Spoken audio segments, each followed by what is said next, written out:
एक समय था जब भारत को एक अदद सैटेलाइट इमेजरी के लिए जूझना पड़ता था। भारत के वैज्ञानिकों को एक छोटी सी टेक्नोलॉजी के लिए भी विदेशी कंपनियों या कह सकते हैं पश्चिमी देशों पर निर्भर रहना पड़ता था। सैटेलाइट की लॉन्चिंग के लिए साइकिल का इस्तेमाल किया जाता था, जिस पर काफ़ी खिल्ली भी उड़ाई जाती थी। वही इसरो अपनी कामयाबी के नए झंडे गाड़ रहा था और कीर्तिमान रच रहा था। लेकिन कहते हैं ना, जब आप तरक्की करते हैं, आपका मुल्क तरक्की करता है, इसरो तरक्की करता है, तो देश को नाज होता है, लेकिन किसी की आंखों में खटकने लगता है। दुनिया में कहा जा रहा है कि जो वॉर होंगे उसका चौथा फ्रंट होगा स्पेस। थल, नभ, वायु के बाद चौथा फ्रंट स्पेस है, यानी कि अगली लड़ाई स्पेस में होगा। इसलिए दुनिया में स्पेस वॉर्स की लड़ाई छिड़ गई है। लेकिन भारत जैसे ही न इस सेक्टर में आगे बढ़ रहा है, कामयाबी को छू रहा है, नए कीर्तिमान गढ़ रहा है, कि आपकी विदेशी ताकतें इसमें साजिश तलाशने लगी हैं, साजिशें करने लगी हैं। पिछले 10 सालों में आंकड़े की बात करें तो बीते साल तक 10 सालों में इसरो ने तकरीबन $439 मिलियन यानी कि $439 मिलियन विदेशी सैटेलाइट की लॉन्चिंग से कमाए थे। ये तो रही उसकी कमाई की बात, लेकिन बीते 9 महीने के अंतराल में वो कुछ हुआ है जिसने सरकार की भी नींद उड़ा दी है, और कह ले कि वही डर फिर से सताने लगा है जो 90 के दशक में इसरो और सरकार के साथ हुआ करता था। हुआ कुछ ये कि 9 महीने पिछले साल 18 मई को जब PSLV C61 फेल हुआ था, तो ऐसा लगा था कि तकनीकी फेल्योर साइंस सेक्टर में, स्पेस में, इसरो में होते हैं, इसलिए फेल्योर हुई होगी। लेकिन जब बीते महीने 12 जनवरी 2026 को PSLV C62 की फेलियर हुई और ये मिशन फेल रहा, तो सरकार की कान खड़े हो गए।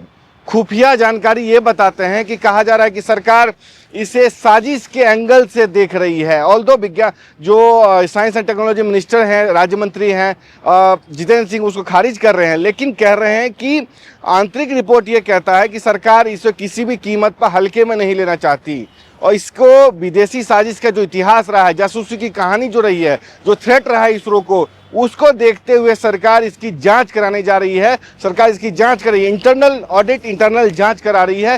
क्या जो सबोटाज हो रहा है, यानी कि 2 back to back mission failure रहे हैं इसरो के, उसमें कोई साजिशी एंगल तो नहीं है? क्या विदेशी ताकत तो इन्वॉल्व नहीं है? क्योंकि ये कोई पहला मामला नहीं है कि इसरो को सबोटाज करने के लिए, बाहर पीछे धकेलने के लिए विदेशी ताकतें शामिल ना हुई हो। नंबी नारायण वाला आपको केस याद होगा, किस तरीके से उनको झूठे जासूसी केस में फंसाया गया था, क्योंकि एक वो अहम मिशन की लॉन्चिंग में मंगलयान या तमाम ऐसे जो प्रोग्राम्स थे, जो कह सकते हैं कि इतिहास बदलने वाले प्रोग्राम्स थे, उसकी कह सकते हैं योजना से जुड़े थे, उससे प्रोजेक्ट से जुड़े हुए थे। ऐसे में उनको जब कह सकते हैं मैदान से ही बाहर कर दिया गया, इसरो से ही बाहर कर दिया गया, तो इसरो के जो प्रोग्राम्स भी थे वो भी मैदान से बाहर हो गए और इसरो कई साल पीछे चला गया, यानी दशकों पीछे चला गया। ऑल्दो उनको न्याय तो मिल गया, लेकिन कह रहे हैं कि जैसे ही इसरो की तैयारी बढ़ी, इसरो ने सफलता के नए मापदंड स्थापित किए, और जो प्राइवेट सेक्टर है या कह सकते हैं स्पेस सेक्टर है, उसमें कमाई जब इसरो की होने लगी, इसरो एक बड़ा खिलाड़ी बनकर के उभरा, तो विदेशी ताकतों के कान तो खड़े होंगे। उन्हें डर समाने लगा है कि ये तो हमारा फील्ड था, भारत कैसे आ गया, भारत तो साइकिल पे चलता था, भारत अब कैसे इसमें कामयाबी कर सकता है, भारत कैसे कमाएगा। देखिए, उसकी अपनी वजह है। भारत का जो मंगलयान मिशन था, उसके बारे में कहा जाता कि ग्रेविटी के जो पैसे थे, ग्रेविटी मूवी जितने में बनी थी, उससे कम में मंगलयान मिशन लॉन्च कर दिया गया। एक मूवी कहाँ है और कहाँ एक मंगलयान मिशन, मार्स मिशन, उसकी लॉन्चिंग कर दी गई। यानी कि इसरो वो कर रहा था जो अमेरिका सोच भी नहीं सकता। अमेरिका जिस एक सैटेलाइट की या एक मिशन की कह सकते हैं मेंटेनेंस में जितना पैसा खर्च करता है, उतने में इसरो 3 मिशन की लॉन्चिंग करता है। यानी कहाँ नासा की कीमत, कहाँ इसरो। यानी कि इसरो ने अपने आप को चीप एंड बेस्ट, यानी कि बजट सैटेलाइट लॉन्चिंग की दुनिया में अपने आप को सबसे बड़ा खिलाड़ी के रूप में स्थापित किया। इसने कह सकते हैं कि यूरोपीय space agency, space x, NASA तमाम को चुनौती दी। ऐसे में उनके लिए खतरा पैदा हो गया कि अगर इसरो इसी तरीके से बढ़ता रहा तो उनके बाजार को क्या होगा, उनकी साख को क्या होगा, वो आगे करेंगे क्या। क्योंकि जिनके पास कम बजट में सैटेलाइट लॉन्चिंग सफलता की गारंटी होगी, वही जाएगा। इसलिए तो आपको पता होगा कि भारत का बाहुबली PSLV पिछले 34-33 सालों से बिना किसी रोक टोक के, बिना किसी दिक्कत के एक साथ तकरीबन 100 से ज़्यादा सैटेलाइट की लॉन्चिंग करता रहा। आदित्य L1 मिशन आपको याद होगा। तमाम ऐसे विदेशी सैटेलाइट के साथ इस मिशन की लॉन्चिंग होती है और सफलतापूर्वक स्थापित कर दिया जाता है। ऐसे में विदेशी खिलाड़ी जो है, चाहे कंपनियां हैं जो कि इस सेक्टर से जुड़ी हुई हैं, वो इसरो के पास आती हैं, बजट लेकर के आती हैं, विश्वास करती हैं। इसरो बहुत की कमाई होती है, इसरो की सरकार पर निर्भरता कमी होती है।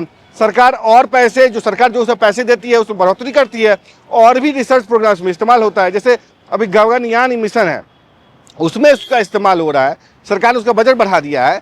ऐसे में साजिशें तो होंगी कि इसको फेल्योर किया जाए, लेकिन अब मोदी सरकार के कान खड़े हो गए हैं, क्योंकि सरकार ने जिस तरीके से अजीत डोभाल को, मीडिया रिपोर्ट्स ये कहते हैं कि अजीत डोभाल को केरल भेजा गया, केरल स्थित VSSC यानी विक्रम साराभाई स्पेस सेंटर जो है तिरुवनंतपुरम में स्थित, वहां पे भेजा कि आप जाके देखिए कि क्या मामला है।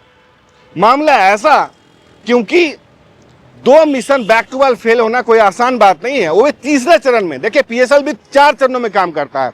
एक में जो थ्रस्ट होता है, सॉलिड जो फ्यूल होता है वो रॉकेट को ऊपर ले जाता है, दूसरे में उसको अलग करता है, तीसरे में लिक्विड जो होता है उसको रॉकेट को जो है स्पेस में छोड़ता है, फिर जाकर स्थापित हो जाता है। इन 4 चरणों में होता है, यानी कि 2 चरण ठीक काम करते हैं, तीसरे में जाकर कैसे फेलियर हो सकती है।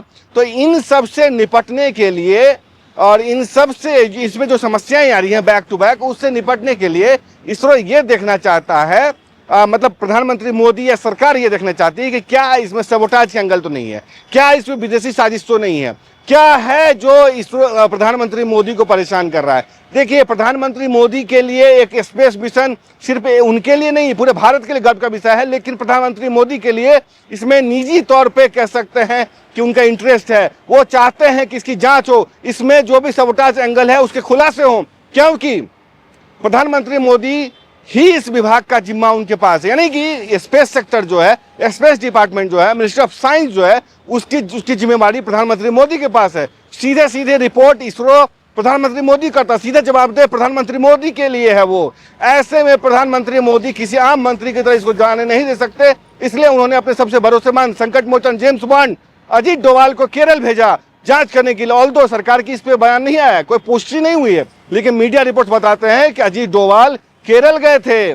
केरल में जाकर इनकी तकरीबन 6 बैठकें हुई, 2 दिन वहां रहे, कोई लाए लश्कर नहीं, कोई काफिला नहीं, शांति से गए थे, सादे कपड़े में उनके सुरक्षा बॉडीगार्ड से। इंडिगो की फ्लाइट से जाने की बात सामने आ रही है, हालांकि इसके तस्वीरें भी कह सकते हैं कि उस तरीके से छुपाया गया, किस लिए गए वो भी छुपाया गया, लेकिन रिपोर्ट बताते हैं कि उनकी कह सकते हैं हाई प्रोफाइल बैठक जो VSSC के डायरेक्टर हैं और वैज्ञानिक जो PSLV से जुड़े हुए हैं उनके साथ बैठक हुई है। कहा जा रहा है कि उन्होंने जो सबोटाज एंगल है, साजिश का जो एंगल है, उससे संबंधित जानकारी इकट्ठा की है और इसकी रिपोर्ट जल्द ही प्रधानमंत्री मोदी के साथ शेयर करेंगे। अब सरकार की बात करते हैं। सरकार ये कह रही है कि इसमें कोई साजिश नहीं हुआ है।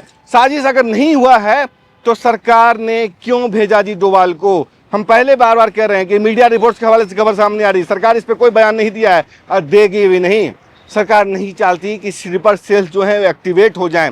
सरकार नहीं चाहती कि जो मतलब इसरो का जो प्रोग्राम्स है उस पर खतरे पैदा हो, संशय की नज़र से देखी जाए। इसरो के PSLV को एक तरीके से धक्का पहुंचे, प्रोग्राम को धक्का पहुंचे, लोग इसे एक तरीके से फेलियर की तरह देखने लगे, क्योंकि लगातार जो बैक टू बैक फेलियर्स हुए हैं सरकार के लिए झटका साबित हो सकता है, क्योंकि अभी इसरो ने अपने पैर गाड़ने ही शुरू किए थे इस सेक्टर में।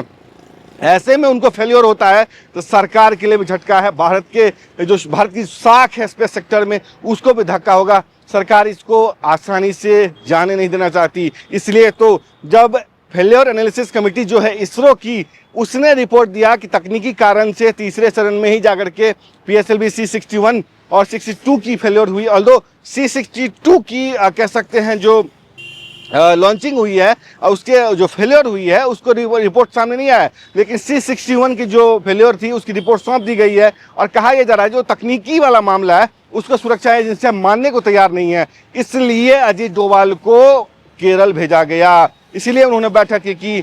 और आपको बता दें कि इसरो अगर लगातार इस तरीके से मिशन फेल होता है तो साख को तो बट्टा लगता ही है, आपके जो कंपटीटर है उनको फायदा होता है और आपके पास जो कंपनियां आने वाली होती है लॉन्चिंग के लिए वो दूसरे के पास चली जाती है, यानी कि कंपटीटिव मार्केट है स्पेस सेक्टर, उसमें जाकर के कह सकते हैं आपको धक्का पहुंचता है। आपके फ्यूचर प्रोग्राम्स को धक्का पहुंचता है, आपकी साख पे बट्टा लगता है, इसलिए सरकार इसको आसानी से नहीं जाने देना चाहती। ये कोई मामला नहीं है, ये प्रधानमंत्री मोदी के सीधे सीधे साख का सवाल है, ये भारत की साख का सवाल है, इसरो के साख का सवाल है, क्योंकि स्पेस डिपार्टमेंट इसरो सीधे सीधे प्रधानमंत्री मोदी का है। ऐसे में उनके डिपार्टमेंट पे हमला, विदेशी हमला को किसी कीमत पे आसानी से नहीं छोड़ा जा सकता। इसलिए अजीत डोभाल, जो सबसे भरोसेमंद, भारत के अब तक के सबसे बड़े खुफिया प्रमुख माने जाते हैं, एनएसए हैं, उनकी राष्ट्र की सुरक्षा की जिम्मेदारी उनके ऊपर है। और चूंकि वो स्पाई डिपार्टमेंट से आते हैं, इससे उम्मीद की जाती है कि उत्तर जल्द से जल्द इन सब सारे सेक्टर्स की रिपोर्ट प्रधानमंत्री को सौंपेंगे और जो इसमें शामिल होगा उसकी भी कह सकते निशानदेही करेंगे, उसको सबक सिखाएंगे और इसरो फिर से कीर्तिमान गढ़ेगा, सफलता की नई ऊंचाइयों को छुएगा, यही देश कामना करेगा। खैर, ये जो पूरी तस्वीर सामने आ रही है, निकल के सामने आ रहे हैं, खुलासे हो रहे हैं, उसने सरकार की नींद उड़ा दी है। सरकार भी इस पे काम कर रही है, जांच कर रही है। एनएसए डोभाल को एक्टिवेट किया गया क्योंकि उन्हें सरकार का संकट मोचक भी कहा जाता है, भारत के संकट मोचक कहा जाता है। आप पूरी खबर पे क्या सोचते हैं? आपकी जो भी राय है, न्यूज एक्सप्रेस का कमेंट बॉक्स खुला हुआ है, अपनी राय जरूर दें। तब तक के लिए देखते रहे न्यूज एक्सप्रेस। नमस्कार।